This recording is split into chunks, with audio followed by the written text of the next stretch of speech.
Lynda Murray with our September Fresh Conversations Recipe of the Month. We're going to be working with quinoa, and it is an ancient grain. And while quinoa is pronounced a little different than it looks, it's actually spelled Q-U-I-N-O-A. It's pronounced with a K, K-E-E-N-W-A, quinoa. Quinoa actually looks like this. So we'll be working with this ancient grain today. It was an ancient fuel of the Egyptian Indians. They would mix it with fat and called it war balls, and it sustained them during their armying days. And then when the Spaniards came in, they banned quinoa. So it's just made a resurgence back into the United States in the 1980s. And while this ancient grain is super easy to prepare, it's delicious and nutritious. And I'm not going to wear my grandmother's old sunbonnet when I prepare it for you, but I will show you how easy it is to make. All you're going to do is add a half a cup of quinoa to a pot with 1 cup of water. So it's easy to prepare as rice is or as oatmeal. You're going to bring that to a boil for about 5 minutes until all the moisture is absorbed. So let it stand about 15-20 minutes at a slight simmer, if you will. You can also prepare it in the microwave if you wish, but it won't save you any time. The microwave it on high for about 5 minutes and go ahead and let it sit there in a covered bowl with a tight lid on it until all the moisture is absorbed and it's kind of translucent in color. So to our recipe, adding this high protein quinoa, which contains all the amino acids. So while it eats like a grain, nutritionally it is actually similar to an egg. Eating like a grain, but similar nutritionally to an egg. So to our half a cup cooked quinoa, I'm going to add some other ingredients here. I'm going to add 3 tablespoons of olive oil.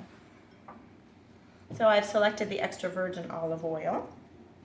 So a Mediterranean eating plan is healthier for our hearts. We're going to go ahead and add some vinegar, 2 tablespoons of sherry vinegar it calls for, or red wine vinegar. Now you don't have to go by the price of your vinegars. You can go ahead and just use whatever you have. White vinegar is fine, cider vinegar is fine. I happen to have balsamic vinegar on hand, so I'm adding 2 tablespoons of the balsamic vinegar. We're also going to go ahead and add some kosher salt and some black pepper. So here's our kosher salt. We're going to add half a teaspoon of that and 1/4 teaspoon of pepper. Those of you that know I'm big on black pepper. It's known as a carminative. A carminative means it aids with digestion in the gut. So using extra black pepper. Now when we eat more whole grains, and we see examples of whole grains over here, our popcorn, our whole wheat spaghetti, our whole grain cereals, it can produce extra gas. So we can be less socially acceptable if we eat a lot of whole grains. Eating more black pepper can help reduce the incidence of gas, bloating, and GI distress. So bump up the fiber and bump up the black pepper. So marriage made in heaven. There you go. Also to our recipe, we're going to add half a pound of tomatoes. I like the texture and the flavor of Roma tomatoes. At the store, about 3 of these equal to half a cup. So, or about 1 of your big boy tomatoes if you prefer to use those. So just going to slice that up. So when we get done with that, we're going to end up with about, it looks like about a cup of sliced, diced up tomatoes in our recipe. We're also going to use something called an English cucumber. So packaged like this, they're about 1 foot in length, and they're packaged in plastic, and there's a reason for that. The skin on your English cucumber is thinner, so it's more prone to get dried up. The seeds are thinner, smaller.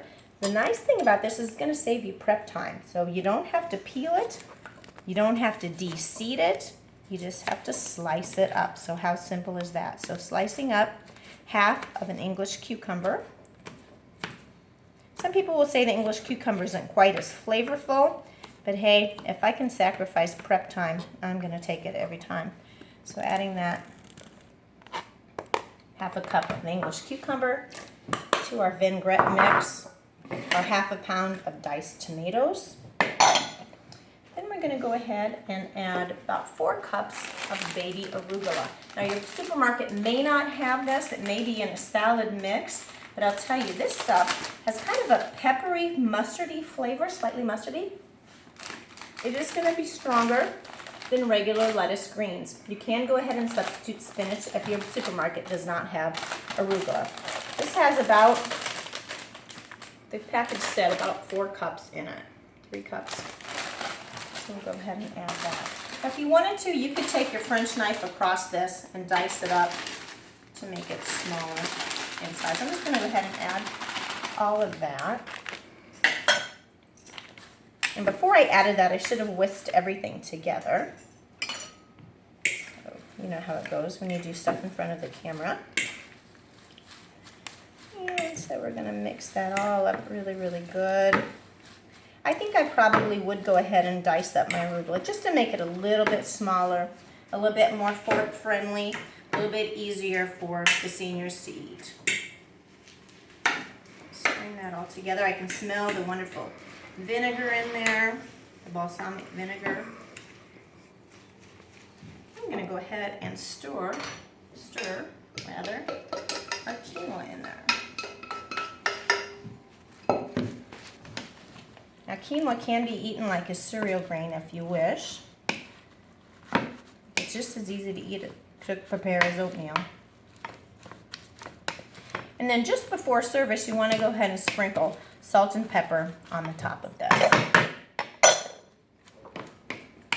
An interesting note about arugula, it's very similar. It's a member of the cruciferous family, so similar to your broccoli or Brussels sprouts.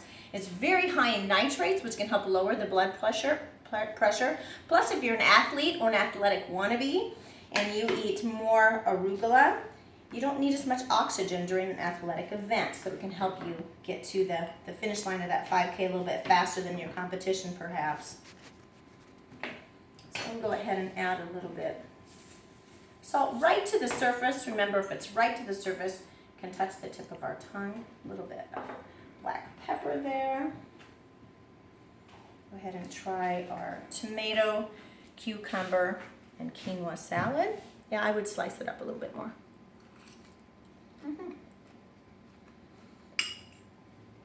Good. The quinoa does not have much flavor.